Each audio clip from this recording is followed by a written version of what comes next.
For this recipe, I'm going to make 25 shrimp rolls. Sometimes the wrappers come in packs of 50, so you can definitely double this recipe if you need to. Make sure your shrimp are peeled and deveined. You can leave the tail on or just remove it. Add about a quarter of a sliced onion, 3 tablespoons of oyster sauce, 2 teaspoons of chicken bouillon, 1 teaspoon sugar, and then add a generous amount of black pepper. Mix and let it sit in the fridge for at least an hour. We'll be using these spring roll pastry wrappers for our shrimp rolls. If you've seen my egg rolls video, then you'll recognize these. These wrappers come in different sizes. The 5-inch ones would be ideal for this recipe. I was only able to find these 8-inch ones, so I had to trim them down a little bit. Add some water to a bit of flour to create a paste to seal our rolls.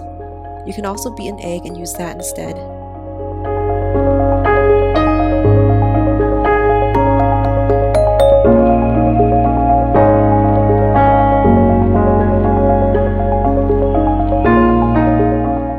Break your shrimp to prevent them from curling when you fry them. Don't be afraid, just snap that baby in half.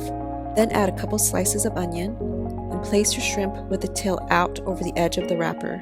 Fold up the bottom to cover the shrimp and then fold in the right side, followed by the left, and roll upwards, leaving the tail exposed. No reason to this really, it's just visually appealing. And seal with your flour paste or egg wash.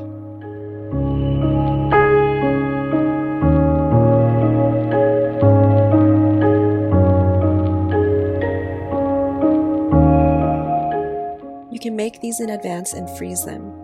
Just pull them out of the freezer to defrost and then fry them up.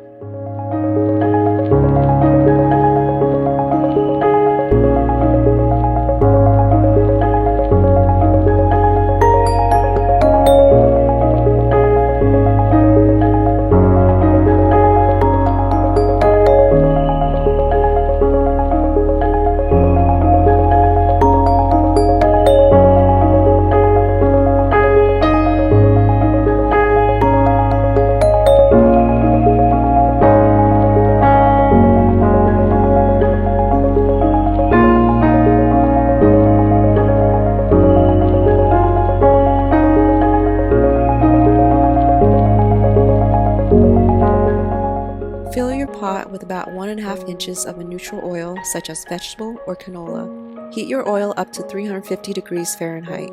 You can do the chopstick test. If your wooden chopstick bubbles steadily, then the oil is ready. Fry your rolls for 3 to 4 minutes or until lightly golden brown.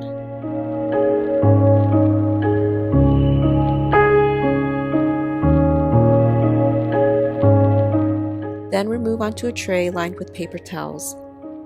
I stand them up to drain the remaining oil.